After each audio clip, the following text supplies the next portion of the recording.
আজি হৈছে মাঘৰ বিহু উৰুকা আৰু উৰুকা বুলি চাগে সকলোৰে ঘৰত ভোজৰ আয়োজন হৈছে নহয়নে আৰু আমাৰ ঘৰতো আৰু তেনেকৈ সৰুকৈ আয়োজন কৰা হ'ল এফালে জোক দেখিছেনে মাছ দেখি হাঁহি দেখাইছে তাই খুব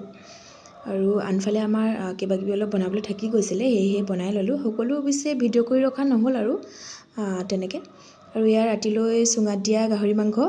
আৰু এইফালে পোৰা মাংসও আমাৰ ৰেডি হৈ গ'ল দেই খাবৰ কাৰণে এতিয়া খাবহে লাগে আৰু এইফালে হ'ল খৰিকাত দিয়া গাহৰি মাংস আৰু এইফালে আমাৰ চুঙাত দিয়া মাংসও খাবৰ বাবে হৈ গ'ল দেই এতিয়া আৰু ৰাতিপুৱা এয়া মেজি জ্বলাই আমি মেজি সেৱা কৰি ল'লোঁ ইমান ধুনীয়াকৈ জ্বলিছে চাওকচোন আৰু আনফালে আমি ৰেডি হৈ এতিয়া ওলাইছোঁ মন্দিৰলৈ বুলি যিহেতু বিহু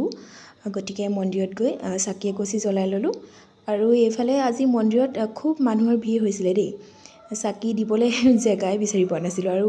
যেনে তেনে চাকি ধূপ লগাই থৈ আহিলোঁ আৰু তেনেকৈ আৰু এইফালে আমি বাহিৰে বাহিৰে গ'লোঁ বাহঁতৰ ঘৰলৈ যিহেতু আজি দিনৰ সাঁজটো বাহঁতৰ ঘৰতে আমাৰ খোৱা কথা আছে সকলোৱে মিলি আৰু এয়া বা ঘৰ গৈ পালোঁগৈ ফাইনেলি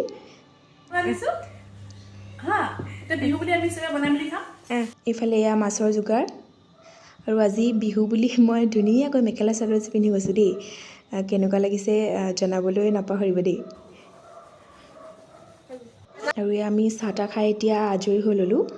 আৰু আজি বাহঁতৰ ঘৰৰ ওচৰতে যিহেতু পথাৰ এখন আছে খুব ধুনীয়া আৰু আমি সকলোৱে মিলি তাতে খালোঁ ভাত সাজ খুব ভাল লাগিলে দেই পথাৰত আচলতে ভাত খাই ভালেই লাগে তাতে সকলোৱে মিলি খাইছোঁ আৰু ভাল লাগিছে নহয়নে তেনেকৈ খালোঁ আৰু ধুনীয়াকৈ খানা হৈ গ'ল আজি আমাৰ আৰু এয়া আমাৰ আহিবলৈই হ'ল এতিয়া তামোল এখন দিছে দেই তামোলখন কিমান ধুনীয়া দেখুৱাই দিয়া আকৌ অঁ